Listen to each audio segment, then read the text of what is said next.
সৰুকে আপডেট এটা দিওঁ বুলি ভিডিঅ'টো বনালোঁ। মই আজিৰ পৰা প্ৰায় 4 মাহমানৰ আগত এখন ইয়ন চেল কৰিছিলোঁ। ইয়ন মেগনা প্লাছ আছিলে, হোৱাইট কালাৰৰ আছিলে।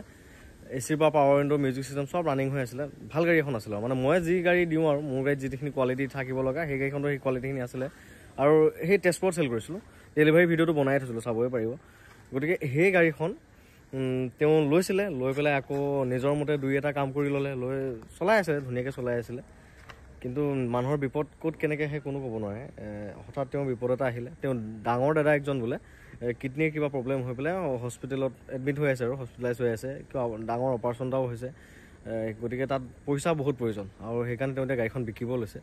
গতিকে আপোনালোকৰ যদি ইয়ন এখনৰ প্ৰয়োজন হৈ আছে তেতিয়া ইয়নখন আপুনি ল'ব পাৰিব। ল'লে তেওঁৰ বিপদটো ছল্ভ হ'ব, তেওঁক ধৰক সহায় কৰাৰ ধৰণে হ'ব আৰু আপোনালোকৰো গাড়ী এখনৰ প্ৰয়োজনীয়তা পূৰণ হ'ব।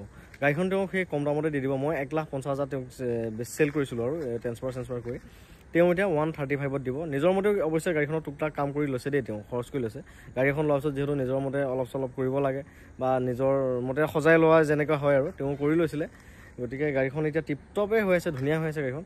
আপোনালোকে ল'ম বুলি ভাবিলে ল'ব পাৰিব। 1,35,000 টকা তেওঁ এতিয়া গাড়ীখন দি দিব। এয়া চাওক, তেওঁ হোৱাটছআপ চাওক, এয়া তেওঁ দিছে নে, ডাঙৰ দাদাজনে হস্পিটেলাইজ হৈ আছে, অপাৰেশ্যন কৰিছে বোলে। এইখন আছিল গাড়ীখন।